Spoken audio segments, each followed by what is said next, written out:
Good morning, guys, or should I say good night, guys, because I got home from work, I drew for 50 minutes, I was in the zone, and then I woke up after taking what I thought would be a nice nap, and it was 7 p.m. and my mom was wondering where I was all day, but I was just in bed, I was out, it was really comfortable, I slept like a rock, like a damn rock.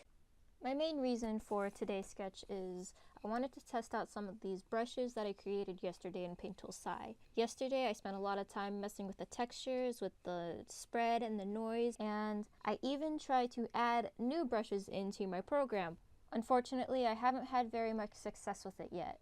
In the meantime, I created a lot of dry texture brushes using what I could with the program itself. I have a dry paintbrush, a dry marker, and a new pencil that looks more like a real-life pencil and just feels and looks a lot better to sketch with than the default vanilla pencil tool. If I can give you one piece of advice moving into digital artwork, with any program that you use, I would suggest finding a way to tweak the pencil tool or whatever you sketch with most to find a way where you just like how each stroke is placed. You like the texture in it, or you like the lack of texture in it. I really suggest that you find the time, take a day, take a couple hours, and just some random canvas, messing with how you can put down the line in this program. Moving on to the idea behind this sketch, I moved from doing a small completed piece like I did with the first 2 days to using this as a concept piece for a painting I would like to do in the future. I don't know if I'm going to do it digitally or in acrylic or even in color pencil, but I do want to make it big and frame it on my wall.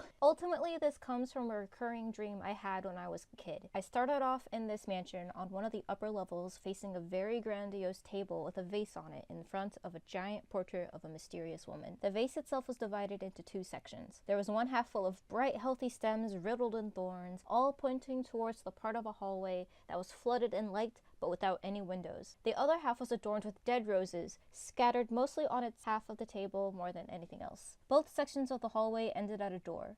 In the dream, I went through the door in the lit hallway, ending up at a bridge of dark concrete covered in flowers, adorned with water on either side. Moving forward was a strange journey that went on for several years until the last dream, which now serves as an ominous foreshadowing in hindsight. Now in the sketch itself, I cut the idea of the character holding the vase just for lack of having reference photos right now, and moved on to mixing up the plants that are supposed to be in the vase. I didn't feel like fixing it in the concept either, as I wanted to focus more on colors and how to use layers to create glazes.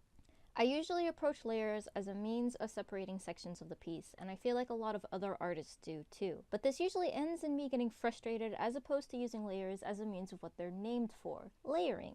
Even in the past, every time I approach a digital piece this way, as opposed to just sectioning off bits of the process, I come out feeling a lot better about the overall piece and design and how I came to the finishing point. It's a skill I'm really going to need to work on if I actually want to paint in digital media, although conversely, I need to work on cell shading as well if I want to move towards t-shirt designs and animation. To end this video, I've really warmed up to recording and editing with Audacity, and aside from my impromptu coma in the middle of the day, I'm really happy with my flow, so to speak, in creating speed paint videos and voiceovers in general. I also figured out that I can listen to music even while I record my voiceover, so haha, dance Kevin, dance babe! I'm really excited for the future. I've also thought a lot about how long I'm gonna have this Sketch a Day project going for. This project functions more of a trial by fire video editing boot camp and a test of making myself actually finish projects, even if I missed today.